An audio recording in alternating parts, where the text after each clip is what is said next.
This channel does not promote any violent, harmful, or illegal activities. All content provided by this channel is meant for an educational purpose only. নমস্কার, স্বাগত আপনাকে টিভি9 বাংলায়। আমি দীপ রয়েছে আপনার সঙ্গে। ঘড়িতে সময় সকাল 9টা।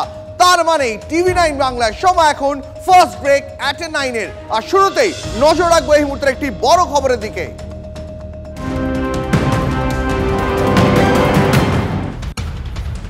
আর এই মুহূর্তে শুরুতে যে খবরে নজর রাখবো, 7 সকালে যাদবপুরে মর্মান্তিক পথ দুর্ঘটনা।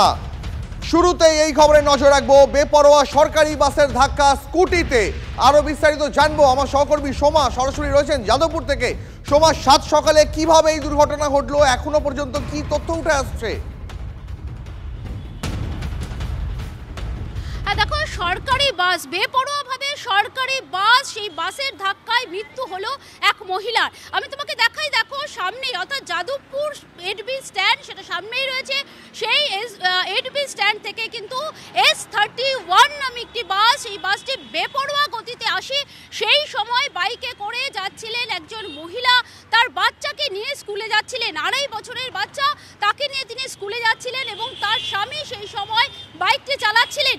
এবং প্রত্যক্ষদর্শীরা যেটা জানাচ্ছে যে একেবারে বেপরোয়াভাবে কিন্তু সেই সরকারি বাস আসে এবং সেই বাইকটিতে ধাক্কা মারে। এই হলো সেই ঘটনাস্থল। দেখতে পাচ্ছ যে সেই মহিলা, অর্থাৎ মহিলা, তিনি পেছনে বসেছিলেন এবং তিনি কিন্তু ধাক্কা মারে, অর্থাৎ সরকারি বাসের যে ধাক্কা, সেই ধাক্কায় কিন্তু তিনি এখানে ছিটকে পড়ে যান। এখনো পর্যন্ত দেখতে পাচ্ছ এখানে কিন্তু যে হেলমেটের টুকরো, সেই হেলমেটের টুকরো পড়ে রয়েছে এবং এখনো পর্যন্ত আমরা যেটা জানতে পাচ্ছি, তার স্বামী তিনিও কিন্তু গুরুতর আহত অবস্থায়, তিনি স্থানীয় একটি হাসপাতালে ভর্তি রয়েছে। ঘটনাস্থলেই মৃত্যু হয়েছে দেবশ্রী মণ্ডল নামে ওই মহিলার এবং আমরা যেটা জানতে পাচ্ছি তিনি বাঘা যতীনেরই বাসিন্দা। দেখো, একটি প্রশ্ন কিন্তু বারবারই উঠছে যে সরকারি বাসের এই বেপরোয়া মনোভাব, এর আগেও কিন্তু আমরা দেখেছি উল্টোডাঙাতে, সেখানেও কিন্তু সরকারি বাসের ধাক্কায় সেখানেও কিন্তু মৃত্যুর ঘটনা ঘটেছিল এবং সেক্ষেত্রেও কিন্তু ছাত্রের মৃত্যুর ঘটনা ঘটেছিল। সকালের দিকটাতে একেবারে এই সময়টাতে কিন্তু স্কুলের বাচ্চা নিয়ে যান, অনেক ফ্যামিলি আছে যারা যান, কিন্তু সেই সময় এই যে বাসের গতি, সেই গতি কেন নিয়ন্ত্রণে থাকে না এবং সরকারি বাস, এই সরকারি বাসের বেপরোয়া গতির কথা কিন্তু আমরা সমাজ যারা স্থানীয় বাসিন্দা তারা কি বলছেন, মানে নজরদারি, মানে ট্রাফিকের সিগন্যালের নজরদারি, যে কর্তব্যরত পুলিশ কর্মীদের, ট্রাফিক পুলিশ কর্মীদের ঘটনাস্থলে থাকার কথা, তারা কোথায় ছিলেন? এত বড় একটা দুর্ঘটনা, একজনের প্রাণ চলে গেল, তারপরও হুঁশ ফিরল কি?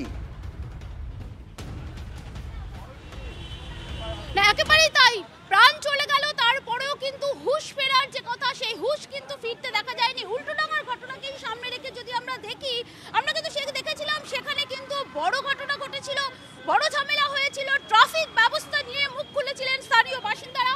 এখানে যারা রয়েছেন, অবশ্যই দোকানে একটু কথা বলবো। আচ্ছা, যে সময় অ্যাক্সিডেন্টটা হয়েছে সেই সময় তখন আমি ছিলাম না। আচ্ছা, এই যে ছিলাম সকালবেলা 8টার সময় এসেছি, 8টার সময় আমার দোকান খোলা হয়। আচ্ছা, এই যে সকালবেলা বাচ্চা নিয়ে অনেকে স্কুলে যান, এগুলো জানি না গো, আমি ছিলাম না, 8টার পরে আসি আমি। এই সময় অর্থাৎ সকালবেলা ট্রাফিক পুলিশ এখানে ছিল কিনা সেই বিষয়টি নিয়ে কিন্তু এখানকার যারা স্থানীয় দোকানদাররা আছেন তারা কিছু বলছেন না, কারণ তারা বলছেন যে সকাল 8টার পরে এখানে যে দোকানপাটগুলো রয়েছে সেই দোকানপাট খোলা হয়। কিন্তু প্রশ্ন তো উঠছেই যে ট্রাফিক ব্যবস্থা সেটা কেমন ছিল। এবং আরেকটি বলার বিষয়, একেবারে সামনেই বাস স্ট্যান্ড, অর্থাৎ S31 যেই বাসটাতে এই দুর্ঘটনা ঘটেছে, সামনেই কিন্তু সেই বাস স্ট্যান্ড রয়েছে। বাস স্ট্যান্ড থেকে বেরিয়ে কিভাবে একেবারেই সময় 7 সকালে মর্মান্তিক দুর্ঘটনা যাদবপুরে। নজর রাখো, তোমার সঙ্গে পরবর্তীতে আবার এই নিয়ে কথা হবে।